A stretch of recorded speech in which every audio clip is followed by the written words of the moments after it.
Okay, I'm going to do a quick video here. Hopefully quick. I was going to go through and calibrate my camera here for the desk. I noticed that after we did our first video that the colors were a little off. Not by much. I mean, it's fairly accurate, but this is in no way... You can see when the light hits it, it's actually more of a green. It shows up like as a blue on the camera. It's more of a green. So, normally that's fine, but it's actually very easy to fix with some cheap tools and some software. So I'm going to show you how do we do that.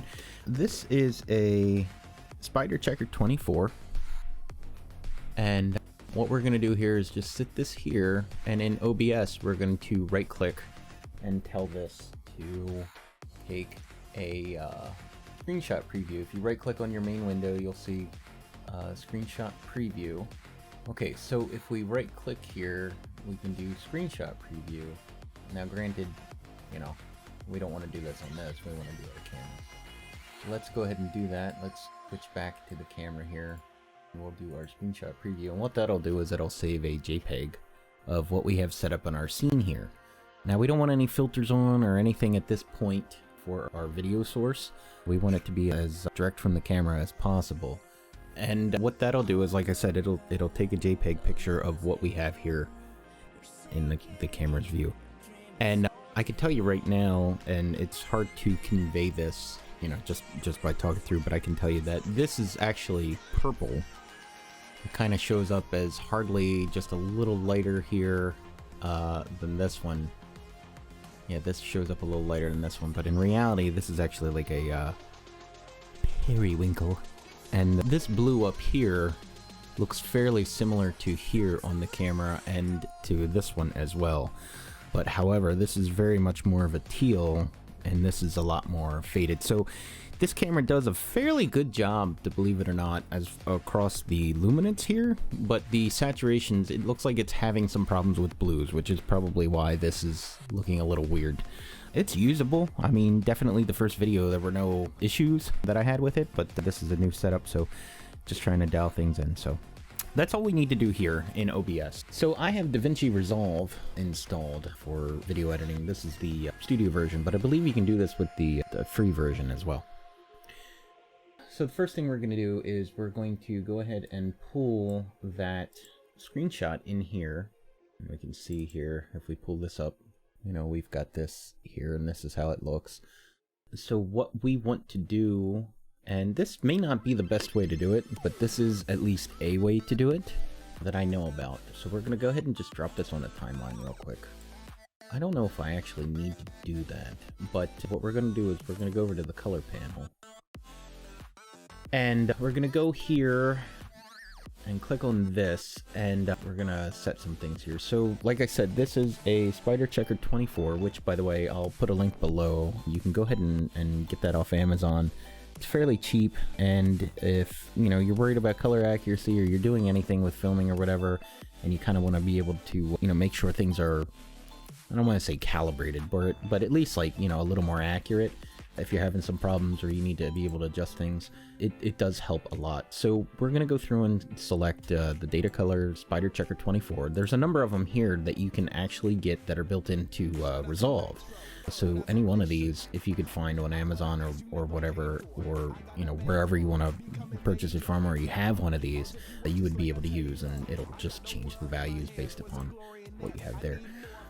So we'll tell this to go ahead and do that. We have to go here and we tell this color chart. And what we're going to do is we're going to make sure this lines up, and it doesn't have to be perfect. We just need to make sure that these little rectangles here are at least fairly lined up with their respective areas in the thing. This camera has a pretty wide field of view, so you'll notice that, you know, this is a little bent out of shape, so that's fine. You're gonna have some distortion from the lens, and that's fine.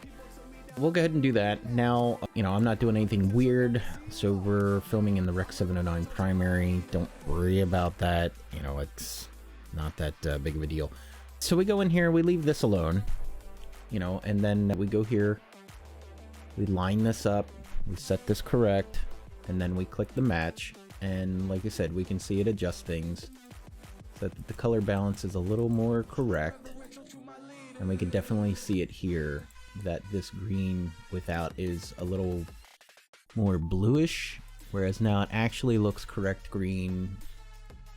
This blue looks a little like super blue. Now it's not. So our colors are a lot more accurate now. Okay, so now we've got that, and what the heck are we gonna do with it? Well, what we can do is we can tell this to generate a LUT. And I'll tell it to generate, I think you can get away with just doing a 33 point cube, but you can also do 65, 17 points. The more points you have, the more, I guess, the more information that the lookup table, which is what LUT stands for, has to be able to do its job. But some software doesn't support it. I'm not sure which OBS supports, but I'm pretty sure it supports at least 33. So we'll go ahead and generate a 33 point cube. We'll go ahead and throw this in our streaming directory.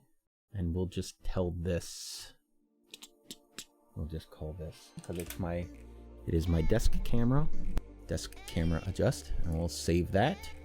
Okay, so now what we're going to do is, and this is going to be hard to show, but what we'll do is we'll go through and let's switch back over here to OBS.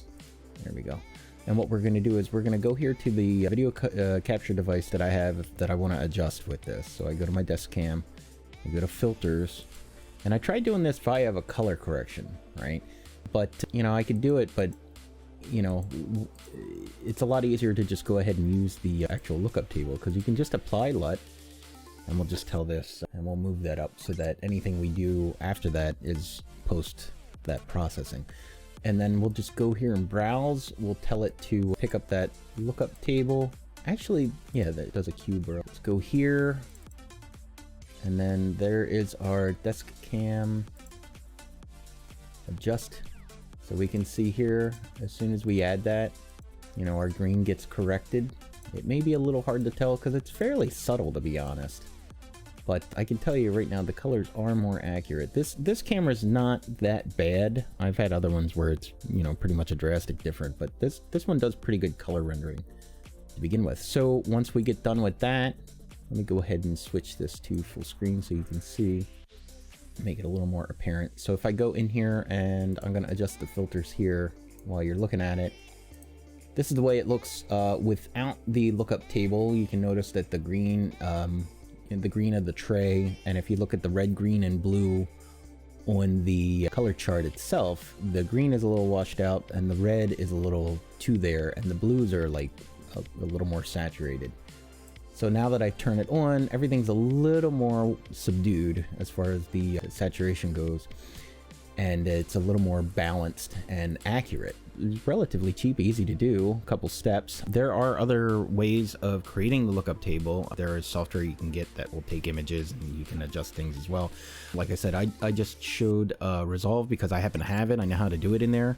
So there we go. That's a quick mini tutorial on how to adjust your colors for color accuracy and to be able to get a balance a lot better, and at least gives you a starting point for being able to adjust things. So now that we've got that in there, we may want to do some additional correction to adjust our lighting, you know, and adjust our balance on things. But, you know, other than that, it's at least a good starting point to get your accurate colors. So there we go.